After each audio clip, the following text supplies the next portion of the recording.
Okay, let's unpack this. Today, we're embarking on a truly compelling deep dive. We're looking at a collection of recent insights. Our focus today is mostly on Suzy Lamb's really personal Instagram post, but we'll also be exploring the broader context, her family and other prominent figures mentioned in this, well, pretty extensive source material. For you listening, our mission today is really to pull out the most important nuggets. Things about like personal conviction, the real cost, sometimes surprising cost of integrity, and how public personas can sometimes mask these incredibly complex, unseen realities. We're sort of looking for that Blinkist level synthesis, those universal truths hidden within these specific stories. We'll start with Suzy Lamb's raw and deeply personal message. It's about enduring hardship and ultimately finding peace. From there, we'll explore the challenging, even financially tough decisions she and her husband Jonathan made, about their careers, their future. And finally, we'll shift our lens a bit.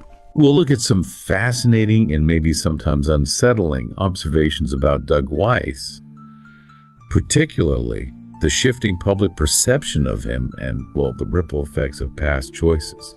So prepare for some truly surprising facts, I think, and a narrative that will undoubtedly make you think deeply about what it means to stand by your truth no matter the cost. Okay, so here's where it gets really interesting. Suzy Lamb opened up on Instagram. She shared this note that the source describes as so unsettling it left many people deeply emotional. The raw emotion, the vulnerability, it practically leaps off the page. She talks about how there will come a point in everyone's life when God will ask us to do some really hard things. It's always a choice. Down that road comes suffering, and then end it, Lord, I can't take it anymore. I mean, this isn't just a lament. It's an almost desperate cry, isn't it? What does that kind of honesty tell you? It's incredibly raw, yeah. And that's precisely what's so fascinating here. The power, I think, lies in the sheer arc of her narrative. To go from that excruciating, almost pleading pain, end it, Lord, to then receiving what she calls the golden words. Assignment complete, I'm proud of you, now rest. Yeah. This isn't just, a personal story of endurance. It's almost like a blueprint. It powerfully distills for us this idea that true lasting peace isn't found in avoiding hardship, but often through it.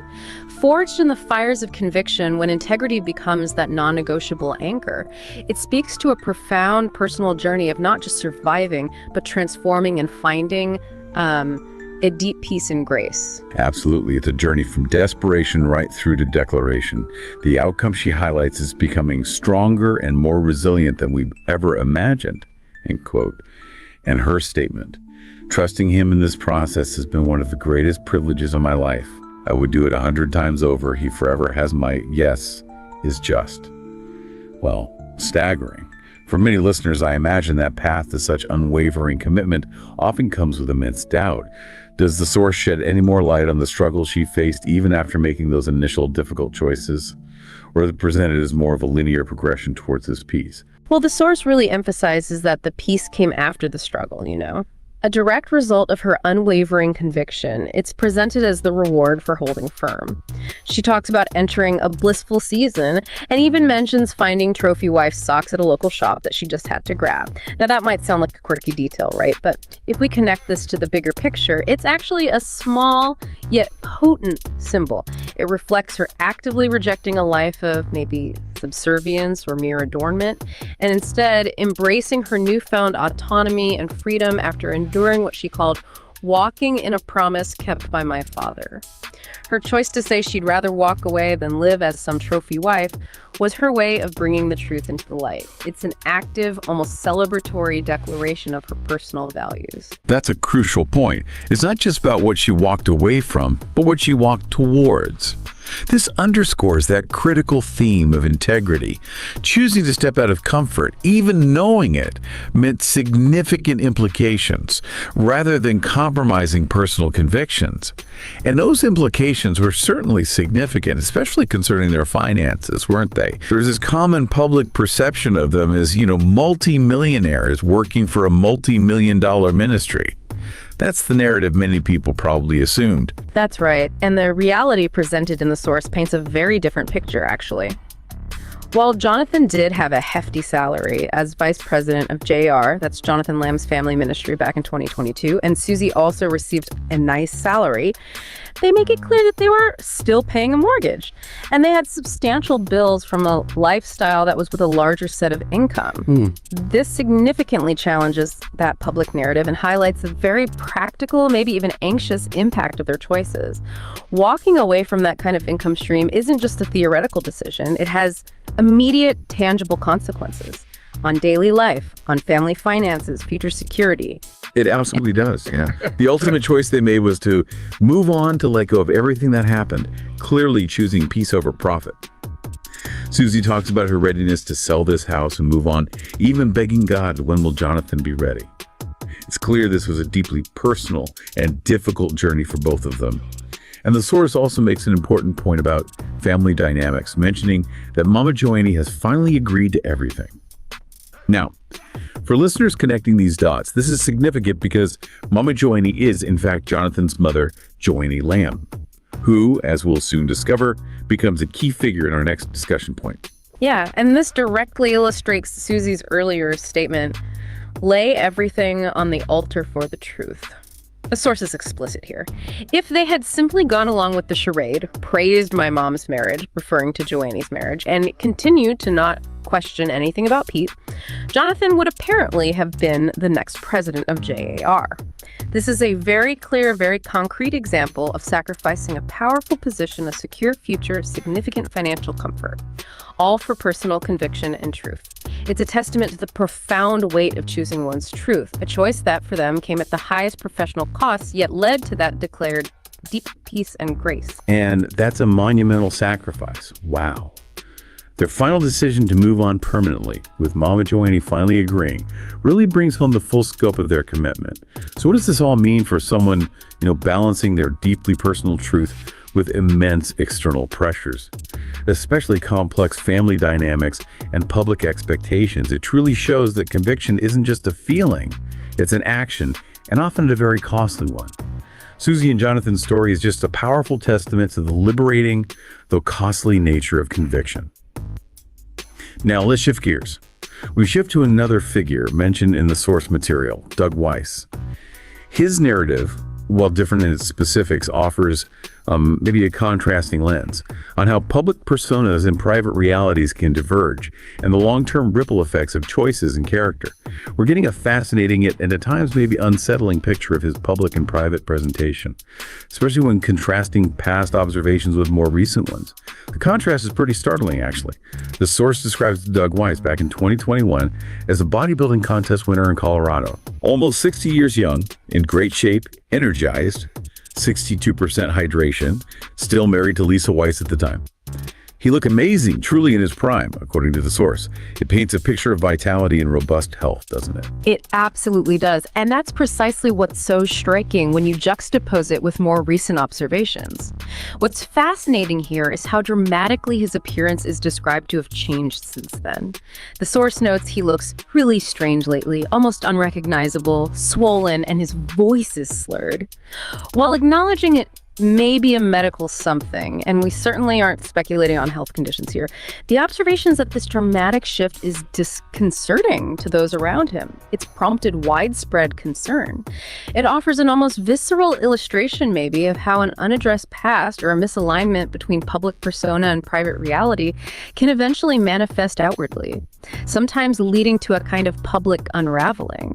That's a significant and, troubling shift for anyone to witness. And let's delve into his past behavior a bit, which the source also details.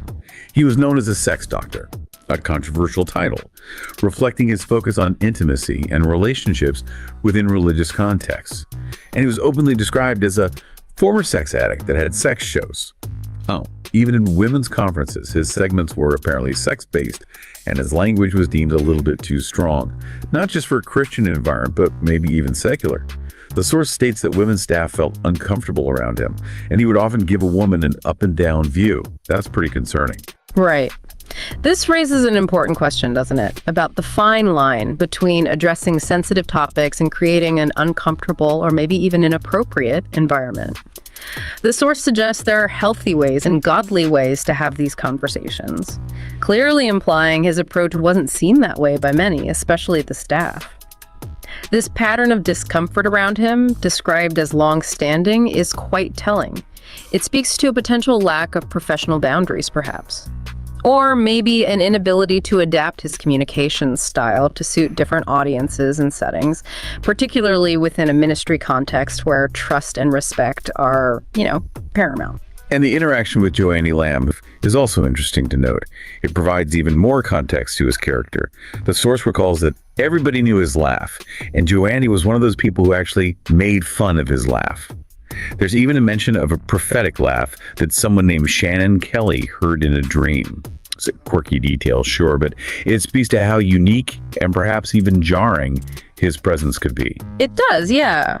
If we connect this to the bigger picture, it suggests a long-standing awareness of his odd character, even among those close to him. This wasn't a secret. The discomfort, the observations, the distinctive laugh, they all seem to go back quite a ways, implying that what we're seeing now isn't an entirely new phenomenon, but perhaps an intensification, or maybe a more public manifestation of long-standing dynamics. The prophetic laugh detail, while unusual, further highlights how distinctive and perhaps noteworthy his eccentricities were to people in their circle. Even more recently, the source highlights a clip from a show. Joni, his wife, makes a very visible hand grab gesture to silence him. The commentary in the source is stark. The look on her face says it all. Specifically, she looks disgusted by what he said, and that she can't even hide it, actually. I mean, that's not subtle. It's a very public display of disapproval, isn't it? Anything but subtle. Yeah. This observation, coupled with the talk of karma kicking in so fast, suggests a public cracking of what might have been hidden dynamics within their relationship.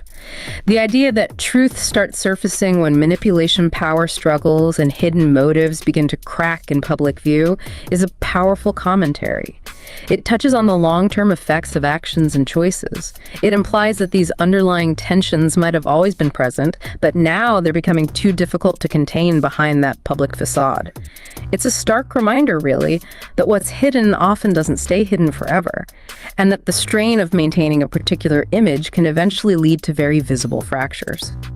So what does this all mean for you as someone navigating the vast amounts of information and public narratives out there? Well, our deep dive today, I think, reveals the profound weight of personal conviction.